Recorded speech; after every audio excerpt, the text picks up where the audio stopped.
Alors, on y a réfléchi, hein, voilà, on s'est un petit peu interrogé là-dessus. Ce qui nous semble être le premier bénéfice, c'est d'avoir permis aux professeurs de faire travailler les élèves en différenciation.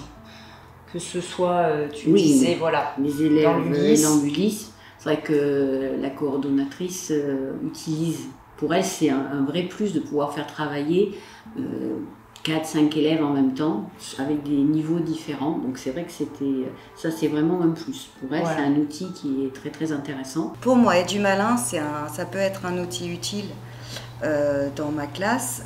D'abord à utiliser en complément du chapitre enseigné.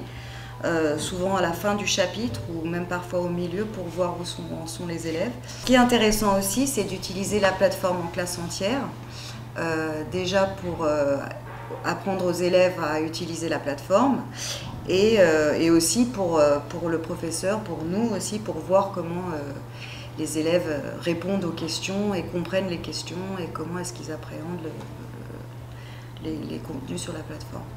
Et puis dans cette idée d'utilisation en classe entière, ce que je trouve intéressant dans ce que tu as pu faire, c'est qu'on est vraiment dans cette phase de modelage où là tu leur montres comment mener leur raisonnement de A à Z, quoi. Il y a vraiment cette interaction qui fait qu'on leur montre que sur une leçon, qu'une leçon ne s'apprend pas au hasard juste en la lisant sans vraiment savoir où on va, qu'il y a une structure, que quand on résout un exercice, on commence par voir où est la consigne déjà, par essayer de comprendre la consigne. Et puis ça a pu leur permettre aussi de voir qu'ils avaient le droit d'utiliser l'oralisation, qu'il fallait qu'ils utilisent l'oralisation.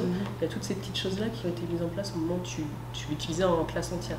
Ouais. Et j'ai trouvé ça pas mal. Oui, et puis finalement, ça leur enseigne aussi beaucoup de compétences qui peuvent leur servir un peu partout.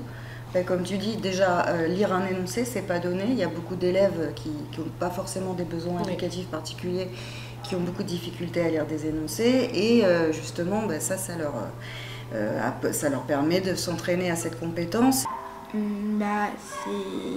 bien parce que parce que des fois on n'arrive pas très bien à les maths en français et ça nous permet de réviser aussi.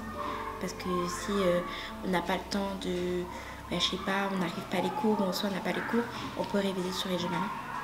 Ce que j'aime avec Edumalin, c'est que c'est toujours la même chose, donc c'est toujours le même format. Donc du coup, ça leur donne confiance en eux et puis ils peuvent suivre toujours la même structure. Oui, ça les aide à construire un raisonnement en fait. On est vraiment dans cette phase d'apprendre à apprendre, quoi. Ça les aide à construire un raisonnement logique pour apprendre, pour résoudre un exercice et ça c'est plutôt intéressant.